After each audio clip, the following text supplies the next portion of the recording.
بسم اللہ الرحمن الرحیم الحمد للہ رب العالمین والصلاة والسلام علی سید الانبیاء والمرسلین۔ سامعین کرام، آج کا ہمارا موضوع ہے شہزادہ سیدۃ نساء اہل الجنہ، نواسہ رسول، جگر گوشہ بطول، راکب دوش مصطفیٰ، سید الاسقیاء حضرت امام حسن مجتبی رضی اللہ تعالیٰ عنہ۔ کیا بات رضا اس چمنستان کرم کی، جس میں زہرا ہے کلی حسین اور حسن پھول۔ حضور سید عالم صلی اللہ تعالیٰ علیہ وسلم نے جب جزیرہ عرب کو پاک فرما دیا، حضور علیہ السلام نے جب پہلا اور آخری حج ادا فرمایا تو اس کا جو خطبہ تھا، اس کا ایک ایک جملہ وہ قابل توجہ اور مشرع تھا۔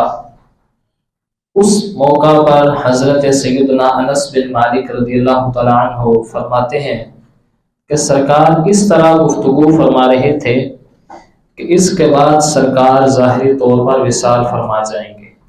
حضرت انس بن مالک فرماتے ہیں سرکار نے اس خطبہ میں ہمیں ارشاد فرمایا، انی تارکم فیکم الثقلین، کہ میں تم میں دو بھاری چیزیں چھوڑ کے جا رہا ہوں۔ سرکار نے فرمایا اولہما القرآن وثانیہما عطرتی، ان میں پہلا قرآن ہے اور دوسری میری اہل بیت ہے۔ سرکار نے فرمایا کہ جب تک تم ان دونوں کا دامن تھام کے رکھو گے، اس وقت تک تم کبھی گمراہ نہیں ہوگے۔ تو صحابہ فرماتے ہیں جو سرکار نے اپنی حیات میں سب سے آخری خطبہ دیا، اس میں قرآن کا دامن تھامنے کا اور اہل بیت اطہار کا دامن تھامنے کا حکم فرمایا تھا۔ اسی اہل بیت کے ایک فرد کا آج ہم ذکر کر رہے ہیں، حضرت امام حسن مجتبی رضی اللہ تعالی عنہ۔ آپ وہ ہستی ہیں کہ حضور علیہ السلام کی نسل اور نسب کی ابتدا کا نام حضرت امام حسن مجتبی ہے، اس لیے کہ سیدہ کائنات کے پہلے شہزادے کا نام امام حسن مجتبی ہے۔ اور یہ وہ شہزادے ہیں کہ صحابہ کہتے ہیں کہ یہ سرکار کی سر سے لے کر سینے تک ہم نے جب زیارت کرنی ہوتی، امام حسن مجتبی کو سامنے کھڑا کر کے دیکھ لیتے، یوں لگتا تھا جیسے سرکار خود تشریف فرما ہے۔ اس قدر ان کی مشابہت تھی سرکار کے ساتھ۔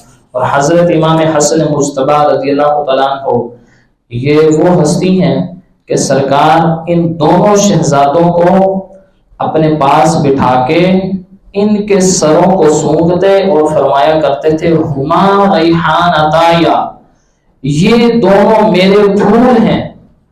اور سرکار فرماتے تھے یہ عام پھول نہیں ہیں، ان دونوں پھولوں میں خوشبو بھی میری ہے۔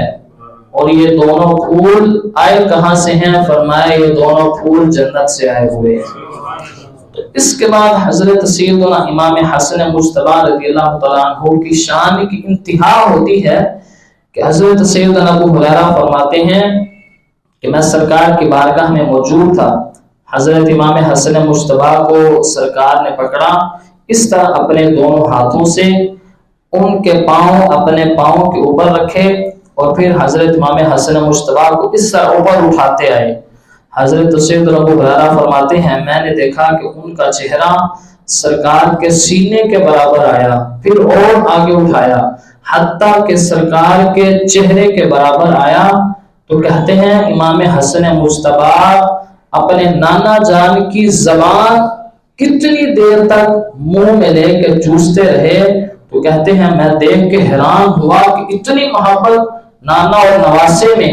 تو یہ جو محبت ہے اس کا اثر بھی حضرت امام حسن مجتبی سے نظر آتا تھا۔ یہ سارا فیضان ایسے نہیں ملا تھا بلکہ یہ سرکار کی اس زبان اقدس کا سارا فیضان نظر آتا تھا۔ حضرت امام حسن مجتبی کی حیات طیبہ کے حوالے سے ہمارے لیے جو چیزیں مشرِ راہ ہیں وہ یہ ہیں کہ آپ جب وضو کیا کرتے اس وقت کانپنا شروع ہو جایا کرتے تھے۔ اس طرح آپ پر خوف و دبدبا اور رعب طاری ہوتا تھا تو بعض لوگ پوچھتے حضرت اتنا خوف اتنا رعب و دبدبا یہ کس لیے ہے؟ تو آپ فرمایا کرتے تمہیں پتہ نہیں کتنی بڑی بارگاہ میں جا کر کھڑا ہونے لگا ہوں۔ نماز کے لیے وضو فرماتے وقت یہ کیفیت ہوتی، آج ہماری کیفیت کیا ہے وہ آپ بھی جانتے ہیں میں بھی جانتا ہوں۔ ہم نمازیں کہاں پڑھتے ہیں سوچتے کہاں ہیں۔ وہ ہستیاں کہ جن کی اتنی قربت تھی رب کے ساتھ لیکن رعب اور دبدبا اللہ کا خوف ان میں اس طرح کوٹ کے بھرا ہوا تھا۔ حضرت امام حسن مجتبی رضی اللہ تعالیٰ عنہ آپ اتنے بڑے سخی تھے، آپ نے ایک حبشی غلام کو دیکھا کہ وہ کھانا کھا رہا تھا اور اس کے پاس بیٹھا ہوا ایک کتا بھی وہ بھی بھوک کی وجہ سے بلک رہا تھا۔ وہ حبشی غلام اپنی روٹی کا ایک ٹکڑا خود کھاتا اور ایک ٹکڑا اس کتے کے منہ میں ڈالتا۔ آپ کا گزر وہاں سے ہوا، آپ نے دیکھا کہ اتنی سخاوت کہ کتے کو اپنے ساتھ بٹھا کے کھلا رہا ہے تو پوچھا، حبشی غلام کہنے لگا کہ میں نے دیکھا کہ یہ بھوکا تھا مجھ سے گوارا نہیں ہوا۔ امام حسن مجتبی نے فرمایا یہ تیری سخاوت ہے۔ آپ اس حبشی غلام کے سردار کے پاس گئے، اس سے کہا کہ اس غلام کو آزاد کر دو۔ پہلے پوچھا کہ یہ کرتا کیا ہے؟ اس نے کہا یہ اس باغ کی رکھوالی کرتا ہے۔ فرمایا اس کو آزاد کر دو، اس کو آزاد کروایا۔ فرمایا پھر باغ کتنے کا بیچو گے؟ اس نے کہا اتنے کا۔ آپ نے باغ خرید لیا، اس غلام کے پاس آئے، فرمایا جا میں نے تجھے خرید کے آزاد کر دیا۔ وہ جانے لگا تو فرمایا خالی کیوں جاتے ہو؟ وہ تمہاری سخاوت تھی، ہماری سخاوت یہ ہے یہ سارے کا سارا باغ میں تمہیں ہی عطا کر رہا۔ اتنی سخاوت تھی حضرت امام حسن مجتبی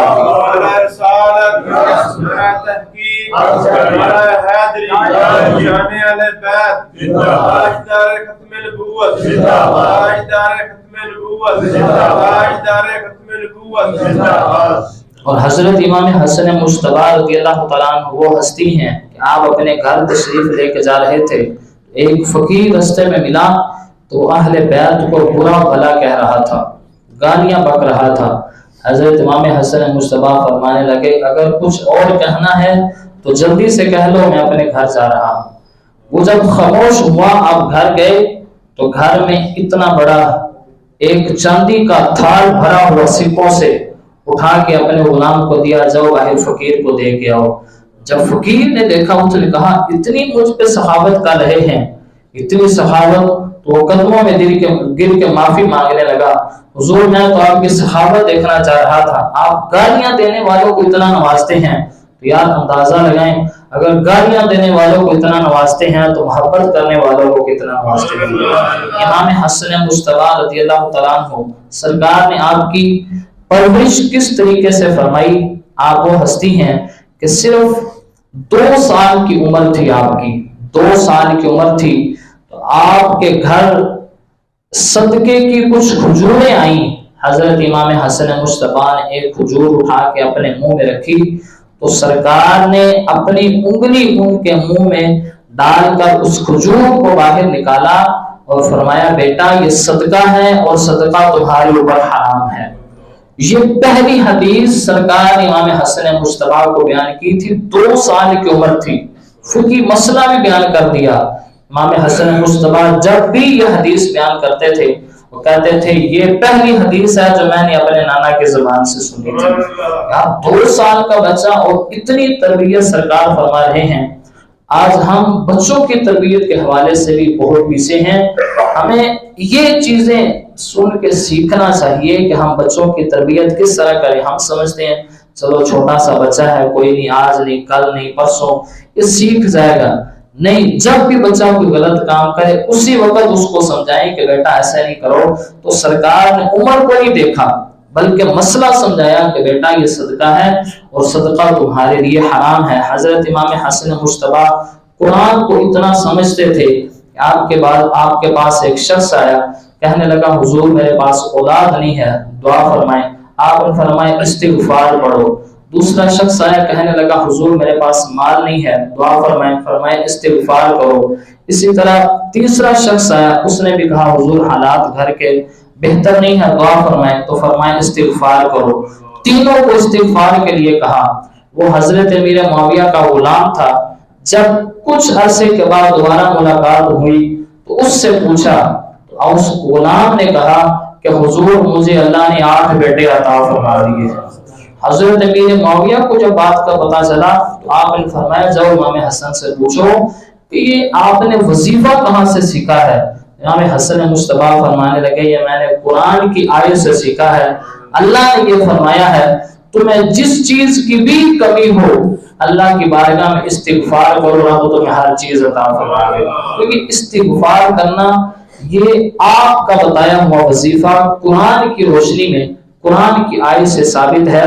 تو قرآن فہمی ان میں اتنی تھی، سخاوت اتنی تھی، اور بالخصوص ان کی پرورش اس طریقے سے ہوئی تھی، ایک ایک لمحہ ان کی زندگی کا ہمارے لیے قابل مشر راہ ہے اور ہمارے لیے وہ قابل عمل ہے۔ اور حضرت امام حسن مجتبی کی شان دیکھیے، سیدہ زہرا پاک سرکار کی بارگاہ میں حاضر ہوتی ہیں، عرض کرتی ہیں یا رسول اللہ یہ دونوں شہزادے ہیں، ان کو کچھ عطا کریں۔ تو سرکار نے فرمایا اما الحسن فلہ ہیبتی، اے بیٹی فاطمہ یہ جو میرا بیٹا حسن ہے اس کو میں اپنی روح اور دبدبے کی دولت سے نواز رہا ہوں۔ اور فرمایا وَأَمَّا الْحُسَيْنُ فَلَهُ جُرَّتِي وَجُودِي، میرا یہ جو بیٹا حسین ہے اس کو میں اپنی جرت اور اپنی سخاوت کا وارث بنا رہا ہوں۔ پھر حضرت امام حسن مجتبی کا یہ روح اور دبدبا یہ کس وقت کام آیا؟ حضرت امام حسن مجتبی رضی اللہ تعالی عنہ آپ وہ ہستی ہیں کہ سرکار نے یہ جو ارشاد فرمایا تھا کہ خلافت کا یہ جو سلسلہ ہے یہ 30 سال چلے گا، یہ آپ کی سیرت کے حوالے سے باتیں تھیں۔ اب یہ نہایت ہی اہم باتیں ایک خدا کے سامنے عرض کر کے گفتگو کو سمیٹ رہا ہوں کہ سرکار نے فرمایا تھا، نہایت توجہ طلب بات ہے، کہ میرے بعد خلافت یہ 30 سال چلے گی۔ سب سے پہلے سیدنا صدیق اکبر خلیفہ بنے، فاروق اعظم، سیدنا عثمان غنی، مولا علی رضی اللہ تعالیٰ عنہ۔ پھر 6 مہینے تک حضرت امام حسن مجتبی رضی اللہ تعالیٰ عنہ خلیفہ رہے۔ آپ کے 6 مہینے وہ ڈال کر یہ 30 سال خلافت کے مکمل ہوتے ہیں۔ حضرت امام حسن مجتبی رضی اللہ تعالیٰ عنہ آپ جب خلیفہ بنے تو آپ جانتے ہیں کہ سیدنا امیر معاویہ رضی اللہ تعالیٰ عنہ کی جنگیں پہلے مولا علی رضی اللہ تعالیٰ عنہ سے آپ کی جنگ ہو چکی تھی، اور سیدہ عائشہ صدیقہ رضی اللہ تعالیٰ عنہ آپ کی بھی جنگ مولا علی رضی اللہ تعالیٰ عنہ سے ہو چکی تھی۔ لیکن جب سیدنا امام حسن کا دور آیا تو اس وقت آپ نے پھر 6 ماہ گزارنے کے بعد حضرت امیر معاویہ رضی اللہ تعالیٰ عنہ سے صلح کر لی تھی۔ وہ صلح کن شرائط پر ہوئی اور وہ صلح کیوں ہوئی؟ اس لیے کہ سرکار اس کے بارے میں پہلے ہی فرما چکے تھے۔ سرکار نے فرمایا تھا کہ میرا یہ بیٹا، میرا یہ سید بیٹا امام حسن مجتبی، سرکار خطبہ دے رہے تھے، امام حسن مجتبی مسجد میں سرکار نے اپنے پاس بٹھایا، اور اس وقت فرمایا تھا کہ میرا یہ سید بیٹا یہ 2 مسلمانوں کے عظیم گروہوں کے درمیان صلح کروائے گا۔ 2 مسلمانوں کے عظیم گروہوں کے درمیان صلح کروائے گا۔ یہاں پر یہ ان کے منہ پہ اتنا بڑا تماچا ہے، جو لوگ کہتے ہیں سیدنا امیر معاویہ رضی اللہ تعالیٰ عنہ کے گروہ کے خلاف بولتے ہیں، سرکار نے فرمایا تھا 2 مومنین گروہوں کے بارے میں صلح کروائے گا۔ یا سرکار جس گروہ کو مومنین کہہ رہے ہیں ان کے بارے میں یہ لوگ کون ہوتے ہیں باتیں کرنے والے؟ سیدنا امام حسن مجتبی نے اس وقت صلح کروائی، اور 3 شرائط جو ہماری کتب میں صحیح طور پر موجود ہیں وہ یہ ہیں۔ آپ نے پہلی شرط یہ رکھی تھی کہ سیدنا امیر معاویہ رضی اللہ تعالیٰ عنہ دوبارہ خلافت، جب یہ معاملات اچھے طریقے سے طے ہو جائیں گے، معاملات یہ اپنی جگہ پر برقرار ہو جائیں گی، یہ جنگیں وغیرہ ختم ہوں گی، دوبارہ خلافت اپنے بعد امام حسن مجتبی کو سپرد کریں گے۔ ایک یہ شرط طے ہوئی، اور دوسرے نمبر پر امام حسن مجتبی کے ذمے جو کچھ بھی ہے وہ ہر چیز حضرت امیر معاویہ ادا کریں گے، اور تیسری حضرت مولا علی کے دور میں جتنی بھی جنگیں ہوئی تھیں یا جو کچھ مال غنیمت یا جو بھی معاملات ہوئے تھے وہ سارے کے سارے علاقے حضرت سیدنا امیر معاویہ کے پاس دے دیے جائیں گے۔ یہ تین شرائط طے ہوئی۔ تو لوگ یہاں پر اعتراض یہ کرتے ہیں کہ دیکھیں حضرت سیدنا امیر معاویہ نے شرائط کی خلاف ورزی کی۔ ہم پوچھتے ہیں کس طرح؟ وہ کہتے ہیں دوبارہ امام حسن مجتبی کو خلافت نہیں دی۔ تو آپ یہ تاریخ اٹھا کر دیکھیے کہ سیدنا امام حسن مجتبی رضی اللہ تعالیٰ عنہ کا وصال وہ سیدنا امیر معاویہ سے پہلے ہی ہو چکا تھا، حالانکہ شرط یہ طے ہوئی تھی کہ ان کے وصال کے بعد خلافت امام حسن مجتبی کے پاس آئے گی، تو لہٰذا پہلے وصال امام حسن مجتبی کا ہو چکا تھا، لہٰذا یہ اعتراض کرنا ان کو خلافت نہیں دی، یہ اعتراض واقع ہو ہی نہیں سکتا، اس لیے کہ حضرت سیدنا امام حسن مجتبی رضی اللہ تعالیٰ عنہ کا وصال پہلے ہو چکا تھا۔ اور اس ساری گفتگو کے اندر اہل سنت و جماعت کا موقف کیا ہے؟ یہ جتنی بھی جنگیں ہوئیں سیدنا مولا علی رضی اللہ تعالیٰ عنہ کے ساتھ یا سیدنا عائشہ صدیقہ رضی اللہ تعالیٰ عنہ، سیدہ عائشہ صدیقہ رضی اللہ تعالیٰ عنہ کے ساتھ ہمارا موقف یہ ہے کہ ہم مشاجرات صحابہ کے بارے میں بالکل خاموشی اختیار کریں گے۔ یہ ان کی جو جنگیں ہوئیں وہ جانیں، اللہ رب العزت ان کے درمیان جو فیصلہ فرمائے اللہ جانے، ہم اس کے بارے میں زبان اپنی نہیں کھولیں گے۔ یہ نہ ہو کہ ہم ان جنگوں کو گفتگو کرتے ہوئے کہیں کسی صحابی کی بے ادبی نہ کر بیٹھیں یا کسی اہل بیت کے فرد کی بے ادبی نہ کر بیٹھیں۔ ہاں یہ ہم موقف رکھتے ہیں کہ حضرت علی المرتضیٰ شیر خدا رضی اللہ تعالیٰ عنہ کے ساتھ جتنی بھی جنگیں ہوئیں ساری کی ساری جنگوں میں حق جو تھا وہ حضرت سیدنا مولا علی رضی اللہ تعالیٰ عنہ کے ساتھ تھا۔ ان کے مقابلے میں جتنے بھی آئے، وہ سیدنا امیر معاویہ ہوں، وہ سیدہ عائشہ صدیقہ ہوں، وہ سارے کے سارے خطائے اجتہادی پر تھے، ان سے خطائے اجتہادی ہوئی، اور خطائے اجتہادی جو ہے وہ گناہ نہیں ہوتی بلکہ اس پر بھی ایک نیکی ملتی ہے، اس کے مقابلے میں جو ہوتا ہے اس کو 2 نیکیاں ملتی ہیں۔ اس لیے ہمارا موقف یہی ہے کہ سیدنا مولا علی رضی اللہ تعالیٰ عنہ حق پر تھے، ان کے مقابلے میں سارے آنے والے ان سے خطائے اجتہادی ہوئی۔ اور آج کے دور میں بالخصوص صحابہ کرام علیہم رضوان کے بارے میں لوگ عجیب قسم کی زبان استعمال کرتے ہیں، اور سب سے پہلے بنیاد ان جنگوں کو بناتے ہیں کہ یہ ہوا، وہ ہوا، فلاں ہوا، فلاں ہوا۔ ہم یہ کہتے ہیں کہ جو بھی ان کے درمیان جنگیں ہوئیں وہ جانے، ان کا رب جانے۔ ہمارا موقف یہ ہے کہ ہم ان کے بارے میں زبان جو ہے وہ قرآن و سنت کے مطابق ہی استعمال کریں گے۔ قرآن جن کی شانیں بیان کر رہا ہے، سرکار جن کی شانیں بیان کر رہے ہیں، ائمہ اہل بیت، فقہاء اور امت کے بڑے بڑے اولیاء علماء جن کی شانیں بیان کر رہے ہیں، ہم بھی ان کی شانیں ہی بیان کریں گے۔ دعا ہے کہ اللہ رب العزت عمل کی توفیق